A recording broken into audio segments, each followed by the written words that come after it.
এবারের বিশ্বকাপ সফরটা অন্যরকম অস্ট্রেলিয়ার জন্য। এক বছর আগে টেস্ট চ্যাম্পিয়নশিপ ও ৬.৫ মাস আগে ওয়ানডে বিশ্বকাপের শিরোপা ঘরে তোলে অজিরা।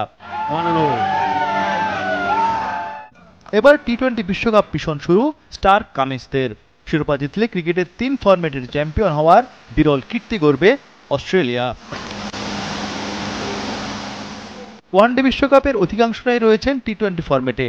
টি-20 বিশ্বকাপে অজিরের শিরোপা জিতে এক আসর আগে অর্থাৎ ২০২১ সালে। তবে সবশেষ আসরে ঘরের মাঠে সমর্থকদের হতাশ করে অস্ট্রেলিয়া। সেই হতাশা কাটিয়ে শিরোপা পুনরুদ্ধারের মিশনে গ্রুপ পর্ব শুরু তাদের। বি গ্রুপে অপেক্ষাকৃত খর্বশক্তির দল ওমানের বিপক্ষে স্পষ্টতই এগিয়ে থাকবে ওয়ার্নাররা। সবচেয়ে টি-20 ফ্র্যাঞ্চাইজি লিগ আইপিএল এ দলটির অনেকেই ঈর্ষণীয় পারফরমেন্স করেছেন। সেই ধারাবাহিকতায় এই ম্যাচে ওমানকে হারাতে বেগ পাওয়ার কথা নয় অজিদের।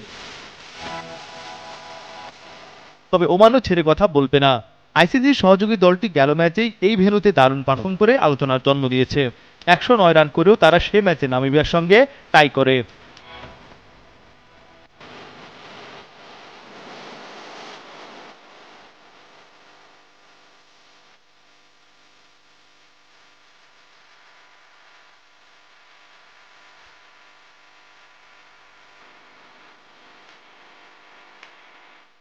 পরে সুপার ওভারের ব্যর্থতায় হার মানে মধ্যপ্রাচ্যের দলটি।